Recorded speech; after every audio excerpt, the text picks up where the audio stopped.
When we encounter the many crossroads of life, when moments come upon us that test our courage and our strength, it is not uncommon to feel uncertain or even overwhelmed. But there is something extraordinary hidden in each of these trials. They are not placed before us to destroy us, but to reveal how strong we already are. They are invitations to rise higher, and one of the most powerful lessons I have learned and continue to hold close to my heart is that in every test there is always a way of escape, a way forward, a way to endure and overcome. Whenever a temptation or a trial comes to confront you, the first thing to do is not to sink in fear or confusion, but to look up, to look around, to ask yourself quietly, where is my way out? Just as we are instructed when boarding a plane to locate the emergency exits, just as we are shown the escape routes when entering a theater, so too must we learn to look for the path of escape when entering the theater of life's testing moments.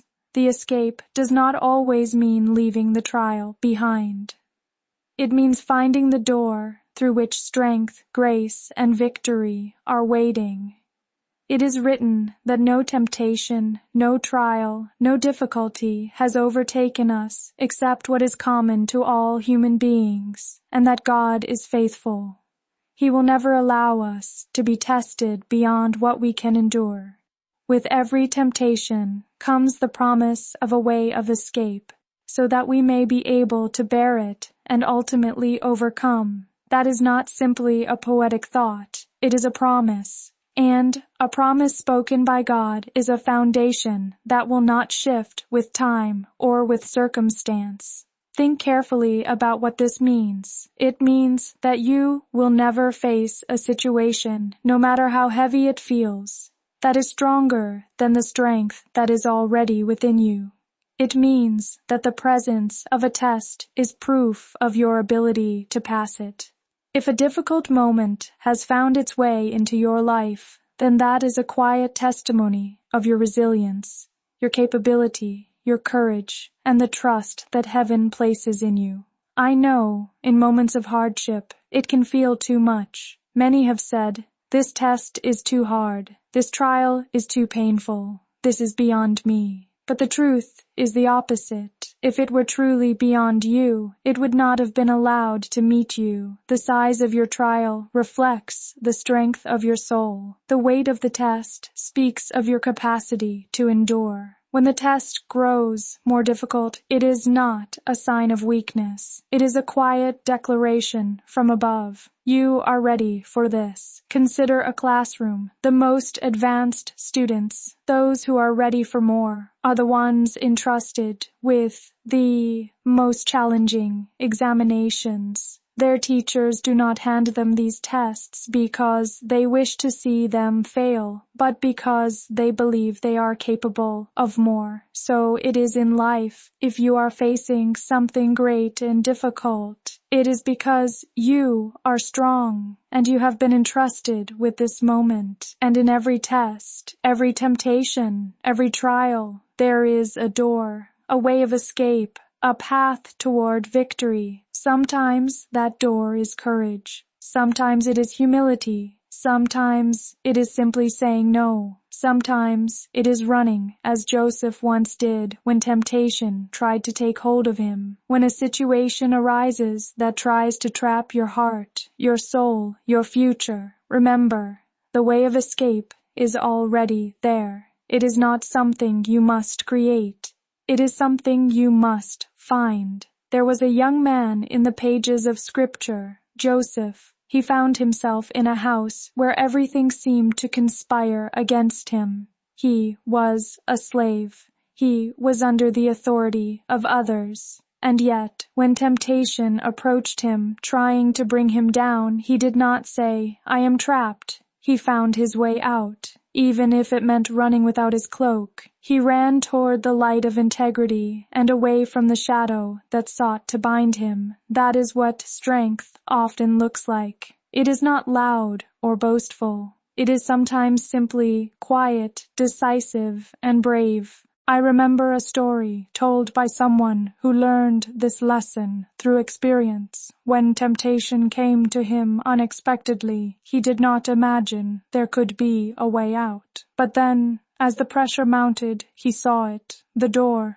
the literal door. He left. It was not easy, but it was the way of escape, and he took it, and in that moment, he passed the test. You see, a test is never passed by pretending it is not happening. A test is not passed by avoiding it altogether. It is passed by standing firm, choosing rightly, and walking through the door that leads to freedom. In life, if we do not pass a test, it tends to return to us. Just as a student who misses or fails an exam must take it again, life has a way of bringing certain tests back until we have learned their lessons. But once a test is passed, once that chapter is closed, it leads to new ground, new opportunities, and greater strength. That is the beauty of growth. It does not remain static. And as you stand in the midst of your trials, remember what the Apostle Paul said. We rejoice in our sufferings because suffering produces perseverance. Perseverance, character, and character, hope. And hope does not disappoint. This is not merely a poetic encouragement. It is a spiritual principle. Every trial you face is building something within you. Endurance, character, and a hope that cannot be taken away. It may sound difficult to rejoice in the midst of trouble. Who rejoices when everything seems to be falling apart? Who gives thanks in the middle of a storm? And yet, that is exactly what faith teaches us to do. To rejoice when tested is to stand taller than the storm itself. It confuses the darkness. It shakes the enemy's plans. When you choose joy in the middle of pain, you are already walking toward victory. In the book of Acts, believers faced persecution with songs. They rejoiced even when their freedom was taken because their hope was not tied to their circumstances. Their hope was tied to something eternal. That same strength, that same unshakable peace is available to you. When you're sitting in traffic, facing delays you did not plan, you can choose joy. When life interrupts your careful plans, you can choose joy. When troubles visit your doorstep like an unwelcome guest, you can choose joy. That joy does not deny the storm, it rises above it. James, the brother of Jesus, said something bold. Consider it pure joy when you face various trials. Notice that he did not say the trials themselves are joyful. He said, consider them joyful. It is a choice. It is a lens through which you see the storm. If joy were automatic, there would be no need to choose it. But because it is an act of will, it is powerful. When you are in the middle of a trial, remind yourself, this is only a test. It is not the end of your story. It is not the end of the world. It is a simulation, a preparation, a stepping stone to something greater. In the army, boot camp is intense, but it is not the real war. In a driving test, the stakes feel high, but it is a preparation for the open road ahead.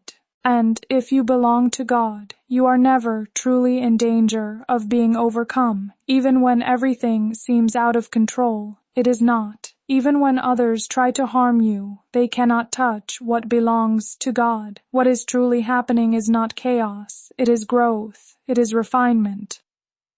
There is another story told in the letter of Paul to the Corinthians. The churches of Macedonia went through deep affliction. They were poor, afflicted, facing hardships on every side. Yet their response was not bitterness or despair. It was joy. It was generosity. They gave, even when they did not have much to give. And because of that, their story became one of light. Their trial did not define them. Their response did, and the same is true for you. It is not the size of your trial that determines your story. It is the strength of your response. One of the most important decisions you can ever make in the midst of trouble is this: I will not allow the outside to shape the inside. I will let the inside shape the outside. You are the light of the world. The light is not influenced by darkness. It shines, and the darkness retreats. When your identity is anchored in the light, you overflow with peace and strength no matter what surrounds you. Many of us, from childhood, learned to associate tests with fear, with pressure, with anxiety. We grew up dreading examinations. But what is the purpose of a test? It is not to humiliate. It is to graduate, to promote, to move forward. Every spiritual and personal test in your life carries this same purpose. It is not here to bring you down. It is here to lift you up. God does not test you to harm you. He tests you to prepare you. Abraham, the father of faith, was tested before becoming a blessing to the world. His test was not meaningless. It was the road to his calling. So the next time you face a test, remember, you are not merely trying to survive it. You are preparing to ascend because of it. Here is something curious. In school, before a test, we study, we prepare, we anticipate the questions, we sharpen our minds. But in life, many do not do the same. When trials come, we often act surprised, unprepared. But what if we changed that? What if we approached life with the same discipline, the same intention? You know temptations will come, so plan your escape before they arrive. You know frustrations will happen, so decide your response before you are overwhelmed. You know people will disappoint you, traffic will stop you, unexpected events will shake you. So plan your heart's answer in advance. When you prepare for a test before it arrives, you take control of your story. You live not in reaction, but in purpose. You walk not on defense, but on offense. And when the test comes, and it will, you will be ready. You will not crumble. You will not run in confusion. You will walk through it with grace. You will pass it. And with every test passed, your foundation grows stronger, your light shines brighter, your destiny unfolds more fully. There will always be another test. Life is a journey of learning, but every test carries within it a lesson, a promise, and a promotion. So when the next challenge comes, speak over yourself. I am going to pass this test. I will not fail. I will advance. I will rise higher. I will become who I am meant to be. And remember, trials do not define you. Temptations do not define you. How you respond to them does. And within you is the strength to respond well. There will be moments when the way of escape seems small, a narrow door hidden in the corner of a dark room. But even then, it is there, and you are strong enough to find it. Do not allow a test to make you forget your identity. You are not weak. You are not alone. You are not trapped. You are equipped. You are chosen. You are more capable than you know. Rejoice when the test comes, because the test reveals your strength. Give thanks, even for the hard ones, because they show you how far you've come. And do not fear the next test, because with every step you are preparing not only to pass, but to soar. Imagine yourself in a grand hall, stepping up from one level to another, each step a little higher, a little stronger. That is what passing life's tests is like, not a punishment, but a graduation. So when the day arrives and the pressure mounts, remember this simple phrase: this is only a test. It will not last forever. It is not greater than your purpose. It is not stronger than your faith. It is not deeper than your hope, and you, yes, you, will pass it. And as you pass each test, you will shine a little brighter. You will love a little deeper. You will rise a little higher. You were made for this.